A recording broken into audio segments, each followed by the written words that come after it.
ஐயோ எனக்கு தமிழ் பேச வரலன்னு வேதனை ஆகுது. அப்பா நீங்க பேசாதீங்கடா தமிழ. நீங்க தமிழ் பேசினா எங்களுக்கு தமிழே மறந்துடும். தமிழுக்கே கேவலம். ஒருத்தம் கூட தமிழை பத்தி பேசக்கூடாது பாஜக. சிறுபான்மை மக்கள் வஞ்சிக்கப்படுறார்கள், இஸ்லாமியர்கள் வஞ்சிக்கப்படுறார்கள் என்பது ஒரே ஒரு எடுத்துக்காட்டு.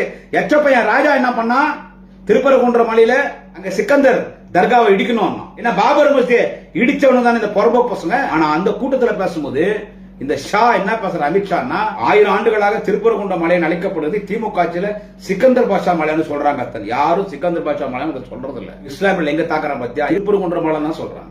போகும்போது தர்காவுக்கு போகும்போது நம்ம கோயிலை பார்த்து கையெழுத்து கும்பிட்டு தான் போறாங்க. நாங்கெல்லாம் ஒன்னாதான் இருக்கிறோம், மாமா மச்சானா நாங்க ஒன்னா. நீங்க பிரிக்காதீங்கடா சங்கிகளா. சனாதனத்தை ஒழிப்போண்டா, ஒழிச்சோண்டா. உன்னை ஒழிக்கிறதாண்டா சனாதனத்தை ஒழிக்கிறது. அமித்ஷா போன்ற சங்கிகளை ஒழிக்கிறதாண்டா சனாதனத்தை ஒழிக்கிறது. பாஜகவை எதிர்க்கிறதாண்டா சனாதனத்தை எதிர்க்கிறது. நீ மதுரையில் நடத்துறது முருகன் மாநாடா, சனாதன மாநாடு. அதுக்கு முருக பக்தர்கள் போக மாட்டாங்க. முருக பக்தர்கள் நம் தமிழர்கள் அந்த மாநாட்டுக்கு போவாது.